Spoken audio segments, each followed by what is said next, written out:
Hello, my name is Adriana Escobar, and I'm presenting Enterprise Architect like a case tool. What is Enterprise Architect? It is a visual modeling and design tool that uses UML. It supports the design and construction of software. It can also be used for modeling business processes and industry-based domains. It was created in 2000 by Spark Systems, and it is still in active development and maintenance.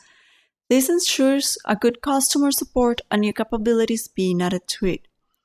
Price starts from $135 for a license for just one computer or one user.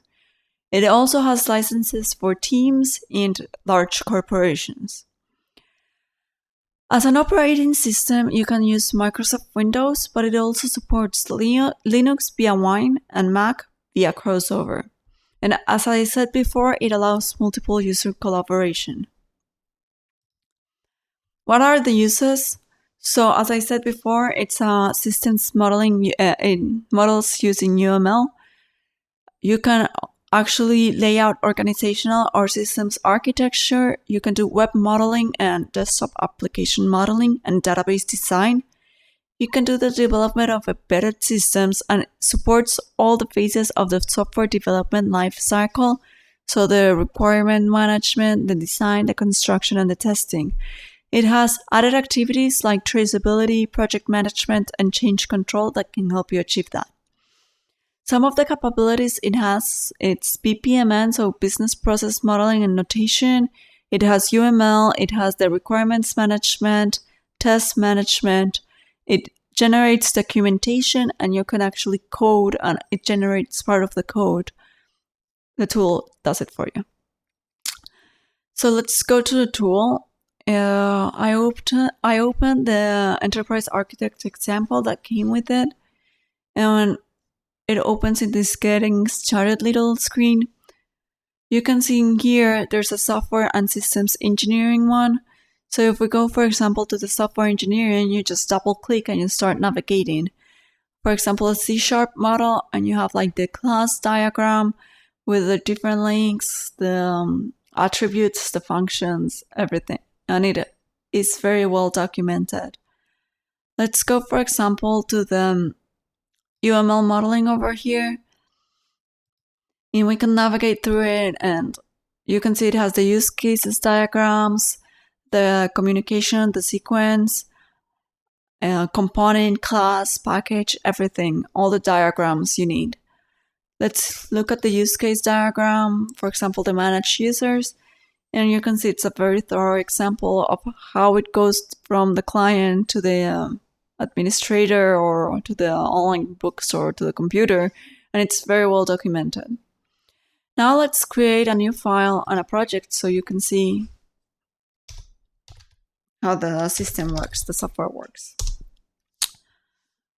It opens this model wizard, and you can see all the technologies and all the diagrams it supports. So in the core modeling, it has the UML and some extensions. You can also see the BPMN, the different diagrams required for that modeling technique, database modeling, different software, and well, a bunch of other capabilities you could use. So let's start with the class diagram, which is really common in software, and I'm pretty sure we have all used one or seen one, and I've just shown you one. So in here in the project browser, you can see the class model. You can do it hierarchical like you see here, so you have the system and the different classes, and you can do different packages and navigate through them, like I showed in the EA example, where you just click and navigate from one diagram to the next one. So in here in the system, they create a little diagram for you to guide yourself every time you create a model. So you can see the classes, the links, and an interface. If you double click a class, you can edit it. So in here you put the name, you can put the complexity. That is very useful for time when you're evaluating how long will the whole project take. And in here the languages, so as I said before, it generates the code, and in here you say which language does this class will be created on. It has Java, JavaScript, PHP, C#, C++, C, and some more. You can also go to the requirements, and in here, well, we have nothing created, but you can start linking it, and you'll see the requirement and the type of the requirement, and you can like document how is it related, and it goes the same thing for the constraints, and then you can see if it's approved or it's just a proposed class, a change being waiting to be accepted and approved.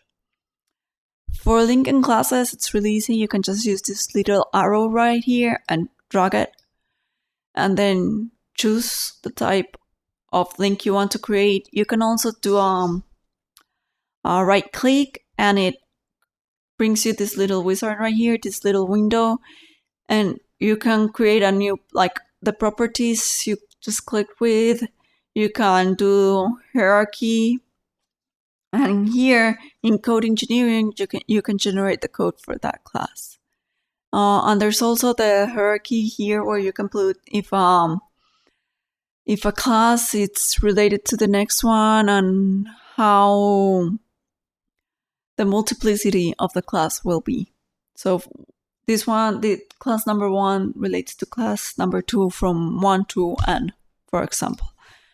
In here in the toolbox, you have some of the diagrams, the relations that you can just drag and drop, but in here are some more if you want them there.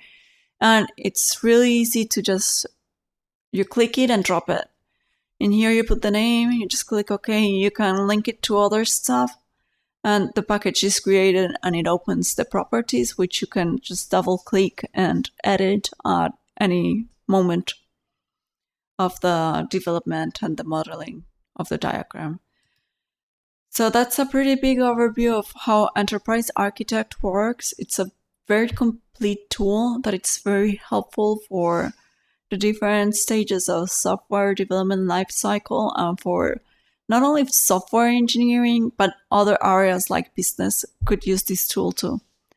So I hope you like this tool, and this video is very understanding and complete.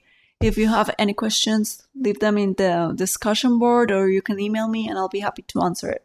Thank you very much.